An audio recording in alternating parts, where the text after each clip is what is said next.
नमस्कार शेतकरी बंधूंनो, आज मी तुम्हाला या व्हिडिओच्या माध्यमातून एका अशा पिकाबद्दल सांगणार आहे जो खूप कमी कालावधीमध्ये काढणीला येतो। त्यासोबतच हा पीक कमी कालावधीमध्ये काढणीला येत असून उत्पन्न एकरी जवळपास सरासरी सांगतोय या ठिकाणी 100 ते 150 क्विंटल पर एकर या पद्धतीने देतो आणि रेट सुद्धा खूप चांगल्या पद्धतीने मिळतं आणि त्याचा प्रॉपर जो टायमिंग आहे लागवडीचा तो हाच कालावधी आहे मित्रांनो। जवळपास 1 सप्टेंबर पासून तर आपण डिसेंबर पर्यंत लागवड केल्यास याचा खूप जास्त प्रमाणात फायदा होतो आणि तो पीक म्हणजे बीट। बीटची लागवड ही यावर्षी मागच्या 2-3 वर्षाच्या तुलनेत वाढण्याची शक्यता आहे। मागच्या 2-3 वर्षामध्ये बीट लागवडीला प्राधान्य देण्यात येत आहे। खऱ्या अर्थाने याची लागवड कधी केली पाहिजे, याला बाजारभाव कधी मिळतो, तेच या व्हिडिओच्या माध्यमातून आज मी तुम्हाला सांगणार आहे मित्रांनो। नमस्कार, मी आहे मारुती जाधव आणि आपण पाहता शास्त्रबद्ध शेती हा आपला आवडता YouTube चॅनल। जर आपण या चॅनलला नवीन असाल तर नक्कीच आजच लाईक, शेअर आणि सबस्क्राइब करायला अजिबात विसरू नका मित्रांनो। चला सुरू करतो या व्हिडिओला।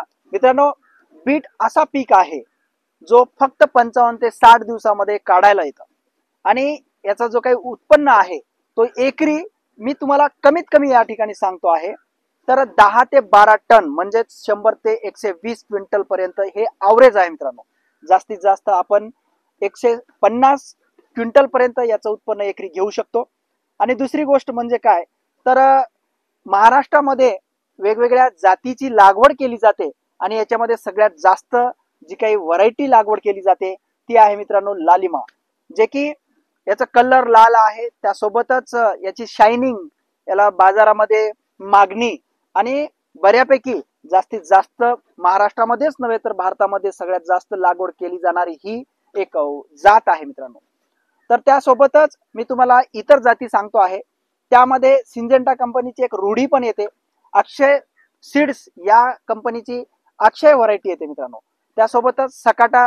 तर अशा वेगवेगळ्या अनेक व्हरायटी आहे, परंतु व्हरायटी निवडत असताना आपली जमीन जी आहे ती आपल्याला खऱ्या अर्थाने कन्सिडर करायची आहे आणि त्यानंतरच जमिनीची जी काही प्रत आहे ती ओळखूनच आपल्याला व्हरायटी निवड करायची आहे मित्रांनो। कारण जे काही उत्पन्न आहे बऱ्यापैकी व्हरायटीवरती अवलंबून राहतं। बीट लागवड करण्याची योग्य जी काही वेळ आहे, कालावधी आहे, तो म्हणजे खऱ्या अर्थाने आपण जर बघितलं तर 1 सप्टेंबर पासून त्याची लागवडीला सुरुवात होते, परंतु यावर्षी 1 मे पासूनच पावसाला सुरुवात झाली होती आणि त्यामुळे जो काही रेग्युलर आपण शेतकरी पीक लागवड करतात त्यामध्ये लेट झालं लागवड करायला आणि लागवड लेट केल्याने जो काही रब्बी पीक आहे तो सुद्धा लांबणीवरती जाणार आहे।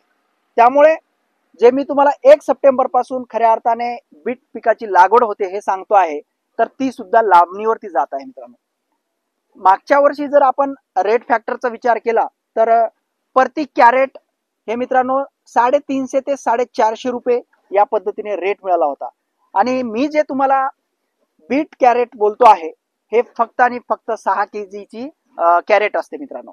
कारण यामध्ये पालासह विक्रीला जातं आणि पालासह विक्रीला जात असल्यामुळे या ठिकाणी आपल्याला जे काही कॅरेटचं वजन आहे ते 6 केजी असं मोजण्यात येतं मित्रांनो।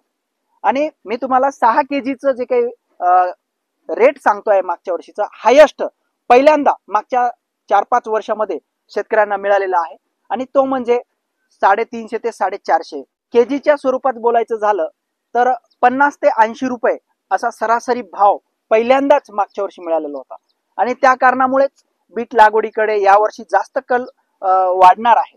परंतु यावर्षी जो काही मी तुम्हाला रब्बी सीझन सांगतो आहे तो लांबणीवरती जात असल्यामुळे या ठिकाणी जे काही बीट लागवड आहे ते सुद्धा उशिराने होणार आहे। बीट हे खऱ्या अर्थाने याचा जो काही खरा सीझन आहे तो हिवाळी सीझन आहे मित्रांनो। कारण काय तर बीटामध्ये खऱ्या अर्थाने हिटेड असतं आणि त्यामुळे उन्हाळ्यात जास्त चालत नाही, परंतु दिवाळीच्या पिरियड मध्ये बीट पिकाला जास्तीत जास्त मार्केट मिळण्याची शक्यता असते। एकतर दसरा दिवाळीचा पिरियड असतो त्यामध्ये सुद्धा याला जास्त मागणी असते, त्यानंतर सुद्धा आपल्याला जवळपास फेब्रुवारी पर्यंत चांगलं मार्केट मिळतं मित्रांनो। आणि तसंच यावर्षी काहीसा होणार आहे। जरी शेतकऱ्यांमध्ये बऱ्यापैकी अवेअरनेस झालं असेल तरी लागवड करता येत नसल्यामुळे यावर्षी सुद्धा बीट पिकाला चांगलं मार्केट राहण्याची शक्यता आहे मित्रांनो। कारण जे प्रॉपर लागवड असायला पाहिजे होती ती लागवड नाही आहे सध्या तरी. आज दिनांक 26 सप्टेंबर 2025 आहे आणि इथून पुढे आता खऱ्या अर्थाने लागवडीला सुरुवात होणार आहे आणि ऑक्टोबर मध्ये लागवडी होत असल्याने जवळपास 55 ते 60 दिवस हा पीक घेतो. खऱ्या अर्थाने 45 दिवसापासून काढायला येतो. म्हणून आपल्याला असं म्हणता येईल की जवळपास ऑक्टोबर मध्ये लागवड होत आहे आणि हे 15 नोव्हेंबर पासून काढायला सुरुवात होणार आहे, म्हणजेच प्रॉपर दिवाळीच्या पिरियड मध्ये येईल. यानंतर सुद्धा आपण जर लागवड केली तर नक्कीच डिसेंबर मध्ये काढायला येणार आहे. या दृष्टिकोनातून आपण जर विचार केला तर खऱ्या अर्थाने याचा जो काही पर्टिक्युलर सीझन थंडीचा मी बोलतो आहे ते जानेवारी पर्यंत फुल मार्केट असतं मित्रांनो. आणि जानेवारी पर्यंत मार्केट असल्याने आपण याला ऑक्टोबर, नोव्हेंबर, डिसेंबर या तीनही मंथ मध्ये लागवड करू शकता मित्रांनो. आणि त्यामुळे मागच्या वर्षी जे मी तुम्हाला रेट फॅक्टर सांगतोय ते यावर्षी सुद्धा मिळण्याची शक्यता का सांगतो आहे तर लागवडीला डिले होत आहे. लागवडीला जर डिले होत असेल तर नक्कीच तुम्हाला चांगलं मार्केट मिळणार आहे. आणि बीट पीक असं आहे की कमी खर्चामध्ये येणारा पीक आहे मित्रांनो.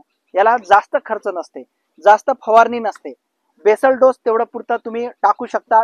जर तुम्ही नवीन क्षेत्रामध्ये लागवड करत असाल तर नक्कीच याला खूप खर्च कमी येतो मित्रांनो. आणि त्यामुळे फक्त आणि फक्त 45 ते 60 दिवसामध्ये आपल्याला जवळपास 12 ते 15 टनापर्यंत अवरेज देणारा हा एकमेव असा पीक आहे. आणि जो काही सीड आहे, जे काही बियाणं आहे ते मी तुम्हाला यापूर्वी सुद्धा वेगवेगळ्या व्हिडिओच्या माध्यमातून सांगितलेलोच आहे की एकरी जे काही बियाणं आहे ते 1.5 kg पर्यंत लागतं मित्रांनो. खऱ्या अर्थाने जर बघितलं तर 200 ग्रामचे पॅकेट्स येतात आणि हे 8 पॅकेट्स लागतात एकरी. आणि 8 पॅकेट्स म्हणजे आपल्याला असं म्हणता येईल की 1 किलो 600 ग्राम एवढं एकरी हे बियाणं लागतं. त्यासोबतच आपण लागवड करत असताना टोकन पद्धतीचा अवलंब करू शकता किंवा आपण फोकून सुद्धा याची लागवड करू शकता मित्रांनो. आता हा जो काही प्लॉट आपण पाहत आहात हा प्लॉट आहे फोकून लागवड केलेला आणि पाट पद्धतीने तुम्ही बघू शकता पाट पद्धतीने लागवड करण्यात आलेली आहे. आता पाट पद्धतीने लागवड करण्याचा फायदा काय राहतो की पाणी सुद्धा प्रॉपर बसते आणि त्यासोबतच या ठिकाणी आपल्याला जो काही प्रॉपर साईज पाहिजे आहे ती मिळण्यासाठी सुद्धा याची मदत होते मित्रांनो. तर मार्केटमध्ये असलेल्या वेगवेगळ्या व्हरायटीज मी तुम्हाला सांगितलेलो आहे. त्यापैकी जास्तीत जास्त लागवड करण्यात येणारी व्हरायटी सुद्धा तुम्हाला सांगितलेलो आहे. परंतु सध्या प्रचलित होत असलेली जी काही नवीन व्हरायटी आहे ती आहे अक्षय सीड्सची अक्षय ही व्हरायटी मित्रांनो. यांनी या कंपनीने टोकन पद्धतीने सोयीस्कर लागवड करण्यासाठी सुद्धा या बियाची साईज म्हणजेच कोटिंग केलेली आहे. त्यामुळे प्रॉपर पकडता येते मित्रांनो. त्यासोबतच आपण फोकून करत असेल तर कोणतीही व्हरायटी लागवड केली तर काही अडचण नाही. त्यामध्ये मी तुम्हाला ऑलरेडी सांगितलेलं आहे की लालिमा ही सर्वात जास्त लागवड करण्यात येणारी एकमेव अशी ही व्हरायटी आहे मित्रांनो. तर अशा पद्धतीने आपल्याला मी पुढे सुद्धा वेगवेगळ्या स्वरूपातून वेगवेगळ्या माध्यमातून आपल्या YouTube चॅनलला व्हिडिओ टाकणार आहे. नक्कीच आपल्याला सबस्क्राईब करायचं आहे आणि व्हिडिओ आवडल्यास लाईक सुद्धा करायला अजिबात विसरायचं नाही मित्रांनो. थांबतो इथंच, भेटूया पुढच्या व्हिडिओमध्ये. धन्यवाद मित्रांनो.